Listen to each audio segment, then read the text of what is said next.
Bonjour à tous, c'est Nathan, on se retrouve pour le débriefing des 6 heures de Monza qui était la quatrième manche du championnat du monde d'endurance 2022.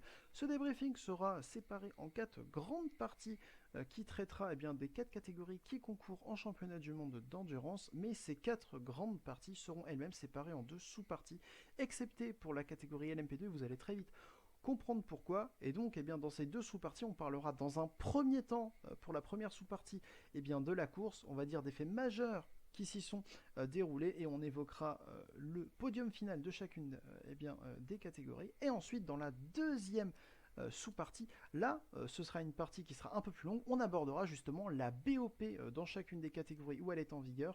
Et justement, on va analyser si les changements qui ont été faits sur cette dernière avant les 6 heures de Monza ont porté leurs fruits et ont permis justement de rapprocher encore plus le peloton et de permettre une plus grande bataille dans les différentes catégories.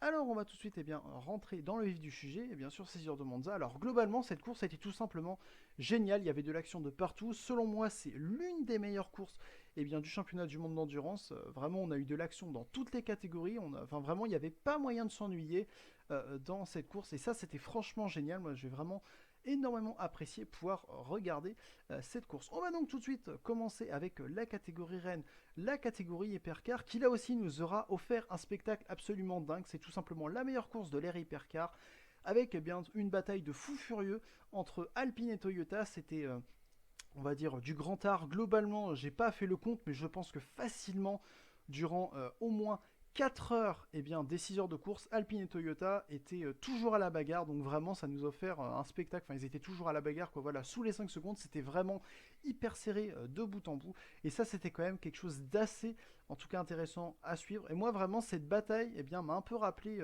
On y reviendra après lorsqu'on parlera un peu plus en détail de ça, mais vraiment les 6 heures de Silverstone 2015 où on avait cette bataille Audi Porsche en LMP1. Alors ensuite, pour parler des autres constructeurs qu'on a en hypercar, on a eu notamment Glickenhaus qui pour le coup avait vraiment tout pour gagner ce week-end. La BOP lui était plutôt favorable, mais malheureusement, alors déjà il y a eu ce drive-through pendant la course qui aurait pu hypothéquer, on va dire, les chances de la voiture, mais elle était quand même, on va dire, avant que elle rencontre son problème moteur, elle était en train de remonter. Et je pense qu'elle était encore en lice pour la victoire finale. Malheureusement, il y a eu le problème moteur et donc tous les espoirs de la petite écurie américaine ont été réduits à néant, donc voilà, c'est dommage. Pour ce qui est de Peugeot, là aussi, l'apprentissage, on va dire, et voilà, à la dure, hein, tout simplement, puisque des problèmes de fiabilité, c'est, on va dire, un peu normal, puisque cette voiture est toute jeune, fallait un petit peu qu'elle passe par là. Disons que le timing a été assez short pour la faire rouler en piste, puisque normalement, cette voiture, d'après les premiers calendriers, lorsque Peugeot s'est engagé, devait rentrer en piste en septembre 2022 pour la saison 2022-2023, mais avec le chamboulement du calendrier qu'on a eu lié au Covid, vu qu'on est re-rentré sur un calendrier euh, uniquement sur une année. Et donc, du coup, ça a fait que Peugeot a manqué le début de saison et donc a dû arriver en cours de saison avec une voiture qui, on va dire, n'était pas encore totalement optimisée pour la course. Et donc, c'est pour ça qu'ils ont eu une première, pour le coup, assez compliquée, pas mal de problèmes pour le coup de fiabilité. Mais voilà, en tout cas, normalement, ils devraient être déjà en bien meilleure posture pour le coup, pour les 6 heures de Fuji. Alors maintenant, on va justement revenir un peu sur la BOP dans cette catégorie hypercar, avec là aussi, comme je l'évoquais plus tôt, une BOP qui était tout simplement parfaite entre Alpine et Toyota. Vraiment, c'est, en tout cas pour moi, ça c'est la définition de ce qu'est une BOP parfaite. Alors en plus, ces deux voitures sont assez difficiles à équilibrer puisque vu que l'Alpine est une ex-LMP1, disons que normalement elle est censée rouler 10 secondes au tour plus vite que ce qu'elle fait là en catégorie hypercar. Et donc, on va dire que les points forts de l'Alpine, ne sont absolument pas les points forts de ces hypercars, de ces LMH. Et donc, c'est assez compliqué de trouver un compromis. Et là, pour le coup, sur le tracé de Monza, on a réussi à avoir cela. Et donc, ça, c'est quand même assez incroyable, puisqu'en gros, tout le temps que perdait l'Alpine, en ligne droite, puisque forcément, elle avait moins de vitesse de pointe, comme je vous l'avais expliqué pour le coup dans l'analyse de BOP, qui précédait ces 6 heures, tout le temps qu'elle perdait pour le coup, en ligne droite, elle regagnait absolument tout en virage. Donc en fait, en un tour, l'Alpine était devant de, je crois, un dixième au tour, même pas. Mais en fait, globalement, ça nous a offert une bataille où du coup, à chaque fois, l'Alpine essayait de doubler la Toyota à la sortie de la Parabolica, mais la Toyota avait l'avantage en ligne droite, donc ça nous a offert des images qui étaient tout simplement extraordinaires. Et c'est comme je le disais en début, ça me rappelait un peu les 6 heures de Silverstone 2015 où, pareil, Audi avait pour le coup la vitesse de passage en virage et on va dire qu'elle atomisait la Porsche à ce niveau-là. Et à l'inverse, eh bien la Porsche avait une vitesse de pointe mais juste complètement incroyable et elle déposait l'Audi d'une manière assez dingue. Et là pareil, les deux voitures avaient bataillé pendant 4 heures. Et là aussi c'était complètement génial. Donc vraiment cette bataille-là en tout cas entre Peugeot, entre Alpine et Toyota m'a vraiment rappelé cette bataille des 6 heures de Silverstone 2015 pour le coup qui était on va dire l'âge d'or tout simplement du WEC avec le duel Audi Porsche. Alors ensuite, si on passe eh bien, aux autres concurrents de la catégorie hypercar, en parlant de Glickenhaus, on s'est très vite rendu compte, pour le coup, que eh bien, cette voiture était au-dessus pour ce tracé en tout cas, et donc normalement, à part problème mécanique, ce qui leur est arrivé, eh bien, normalement la victoire ne pouvait pas leur échapper, mais malheureusement c'est ce qui leur est arrivé, et donc eh bien, malheureusement pour eux, la victoire a été perdue. Mais sinon, d'un point de vue global, on peut quand même constater que Monza est tout simplement le circuit préféré de la Glickenhaus, puisque vraiment, vu la progression qu'elle a eue entre l'an dernier et cette année sur ce circuit, eh bien vraiment, pour le coup, à l'heure actuelle, en tout cas, vu tous les circuits que le WEC a visités, je pense que c'est le circuit préféré de cette voiture, et donc lorsqu'on reviendra sur ce circuit l'an prochain, je pense que la Glickenhaus, même si elle a une BOP moins favorable que cette année, elle sera quand même vraiment assez forte, elle aura quand même un très bon, pour le coup, niveau. Alors ensuite, on va maintenant aborder pour le coup le cas Peugeot. Et là, c'est un cas extrêmement intéressant parce que, alors pour le coup, avec leur concept sans aileron arrière, normalement, ils auraient dû avoir une vitesse de pointe juste hallucinante et pour le coup déposer tout le monde. Sauf que, eh bien, dans les faits, ça a plutôt été totalement l'inverse. En effet, la Peugeot était à peine plus rapide que l'Alpine en ligne droite, donc pour le coup, il y avait de quoi se poser des questions. Mais en fait, c'est totalement logique. Mais par contre, pour pouvoir expliquer cela, il faut un peu rentrer dans la technique. Alors en fait, c'est assez simple. Pour le coup, en hypercar, lorsqu'on choisit de faire sa voiture, eh bien les constructeurs ont vraiment pour le coup une grande liberté au niveau de l'aérodynamisme, du moins la fenêtre aérodynamique est assez large, mais par contre, il y a certaines contraintes à ce niveau-là. En gros, Peugeot a choisi, pour vous la faire courte, que je ferai une vidéo vraiment dédiée là-dessus, pour vraiment expliquer en détail comment est-ce que, on va dire, le concept aéro de Peugeot peut être un problème, notamment pour les 24 heures du Mans l'an prochain. J'y reviendrai du coup dans une vidéo dédiée, parce que c'est trop compliqué, mais du coup, pour vous la faire courte, en gros, lorsqu'on choisit de faire une voiture à fort appui, eh bien, elle doit avoir une forte traînée. Donc, en gros, cette voiture, on a dû lui rajouter eh bien, des gurneys, des flaps pour justement créer de la traînée et donc lui faire perdre de la vitesse de pointe. Et c'est pour ça que malgré eh bien, l'absence d'aileron arrière, eh bien, cette voiture manque un peu de vitesse de pointe, du moins avec la BOP de Monza. Voilà donc pourquoi est-ce que la Peugeot manque un petit peu de vitesse de pointe et donc vous aurez tous les détails pour le coup qui compléteront vraiment mon explication dans cette vidéo dédiée que je sortirai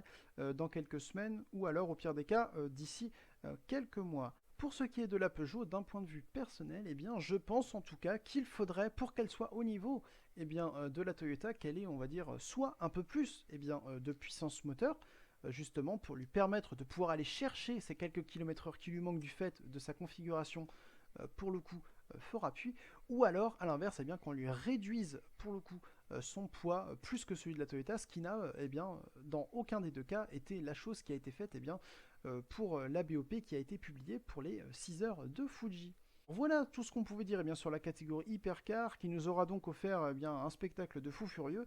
On va maintenant pouvoir passer à la deuxième catégorie qui elle aussi nous a offert un très beau spectacle. C'est la catégorie LMP2 où là pareil on a eu de la bataille de partout. Là aussi c'était très animé, c'était même très intéressant parce qu'à un moment durant la course on en suivait une bataille en hypercar mais du coup on a également suivi alors qu'il remontait on va dire, le peloton LMP2 la bataille en LMP2 en même temps donc c'était assez sympathique à voir. Et donc, à la fin eh bien, de la course, on a pu voir émerger quand même eh bien, une voiture, parce que malgré que le pack était assez groupé tout le long de la course, on a quand même eu, on va dire, quelques voitures qui sont sorties du lot, avec notamment eh bien, la 41 de Real Team by WRT, qui a pour le coup fini une dizaine de secondes devant la Iota numéro 38.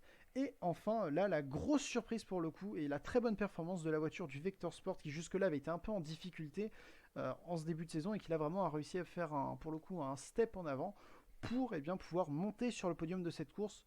Les autres choses que l'on peut quand même noter aussi dans cette course qui sont assez intéressantes, c'est que la voiture numéro 1 du Richard Mille Racing était assez performante avant malheureusement son contact avec la Prema numéro 9 au premier virage qu'il a envoyé en tête à queue et qui lui a causé pour le coup un ennui mécanique au niveau de la boîte, donc ça c'est assez dommage, mais jusqu'ici voilà cette voiture était vraiment très très bien placée, et pareil du coup la Prema qui du coup vu qu'elle a pris un dry soit à cause de ça, ça lui a un petit peu ruiné sa course, sinon cette voiture aurait été évidemment en lice eh bien, pour le podium. On va du coup maintenant passer à l'autre catégorie. L'une des autres catégories où on a de la BOP, c'est la catégorie GTE Pro. Et là aussi en GTE Pro, on a vu des choses assez intéressantes. Tout d'abord, le duel Porsche-Ferrari auquel on pensait pouvoir assister au vu de ce qui s'était passé l'an dernier à Monza, eh bien, pour le coup, il a rapidement, on va dire, pour le coup, pris du plomb dans l'aile, on s'est très vite rendu compte en fait que Ferrari était pour le coup largement au-dessus de Porsche, et ça c'était assez dommage. Il manquait un peu pour le coup de VMAX à cette Porsche, la Porsche donc du coup qui manquait un peu de VMAX parce que la BOP ne lui en a pas assez tout simplement donné. Et donc, eh bien, à cause de ça, pour le coup, la Porsche était en retrait de la Ferrari, mais également de la Corvette. La Corvette qui était assez proche de la Ferrari, mais quand même un poil derrière. Et donc, vraiment, sur le rythme pur, la Ferrari était la meilleure voiture durant ces 6 heures de Monza en catégorie GTE Pro, et évidemment aussi en catégorie GTE. Et donc, eh bien, pourtant, on a quand même eu une victoire de Corvette. Et c'est ça qui est assez dingue. Et en fait, cette victoire, elle est vraiment due à un tout petit détail. Alors, on pourrait penser que c'est juste que Corvette a mieux géré son essence. Mais en fait, c'est, selon moi, un petit détail lié à la BOP qui a un tout petit changement qu'il y a eu. En fait, c'est que Corvette a eu le droit, pour le coup, alors que pour une même puissance, on va dire, allouée comparée à la Ferrari, eh bien la Corvette a eu le droit à 1 litre de plus de carburant. Et donc, en fait, ce petit litre de plus a permis à Corvette, en faisant beaucoup de lift and coast, c'est-à-dire pour le coup de lâcher les gaz avant le freinage, justement pour faire du temps en roue libre, eh bien ça a permis à la Corvette de faire ce tour en plus, justement en économisant ce carburant. Et donc, Ferrari, eux, était trop court sur l'essence, et donc, du coup, ils ont dû rentrer à un tour de la fin. Et donc, c'est grâce à ça que Corvette gagne la course, selon moi. Donc, en fait, le petit ajustement de 1 litre de plus au réservoir de la Corvette, selon moi, en tout cas, lui a donné la victoire. Même si en tout cas, voilà, ils n'ont pas démérité, ils ont toujours été dans le rythme de la Ferrari. Mais pour le coup, ce petit coup de pouce réglementaire à ce niveau-là, au niveau du réservoir, enfin, ce que n'avait pas eu Ferrari pour le coup, eh bien, a permis à la Corvette de s'imposer d'une manière magistrale en gérant parfaitement sa stratégie dans les 2 dernières heures de cette course. Alors du coup, pour revenir un petit peu sur le Cap-Orge, donc ce qu'il aurait fallu faire, on va dire, pour équilibrer nos 3 forces en présence, ça aurait été soit de donner plus de puissance à Porsche, ou alors simplement de moins donner à Ferrari ou à Corvette. Mais bon, c'est mieux quand même, on va dire, de remettre Porsche au niveau que de voir, on va dire, brider un peu plus les deux adversaires qui sont devant. Pour ce qui est du podium en catégorie GTE Pro, vous l'aurez compris, évidemment, du coup, on a eu la victoire de la Corvette numéro 64 devant les deux Ferrari et du coup, les deux Porsche qui, elles, ont fini pour le coup, à 4e et 5e, puisque du coup, elles manquaient pour le coup un peu de vitesse de pointe pour pouvoir accrocher le train de tête. On passe maintenant à la catégorie GTE-AM, où là aussi ça a été très disputé. Globalement, toutes les catégories ont été disputées. C'était ça qui est assez cool sur cette course.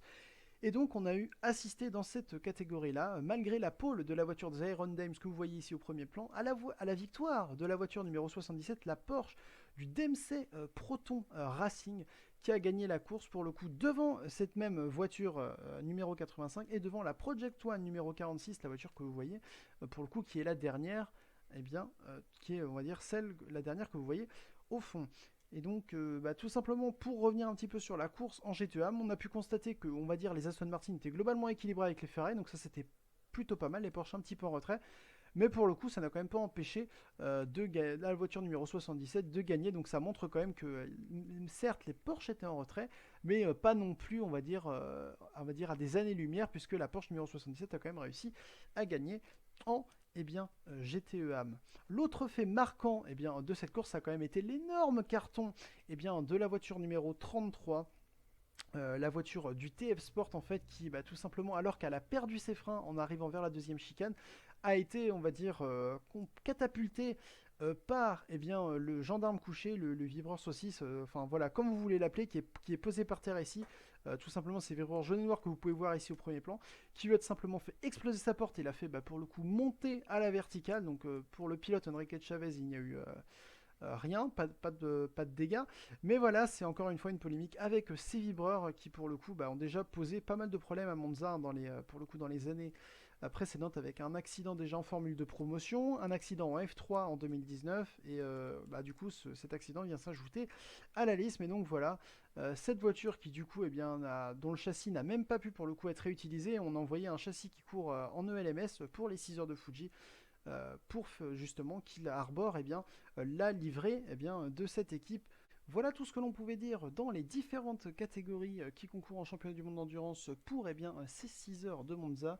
Une course qui a été extrêmement sympathique à suivre parce qu'elle a été animée avec de la bagarre de partout. On n'a plus qu'une chose à espérer, c'est que les 6 heures de Fuji soient aussi pour le coup une course aussi intéressante que ces 6 heures de Monza. Mais en tout cas, je vous dis à la prochaine. Salut!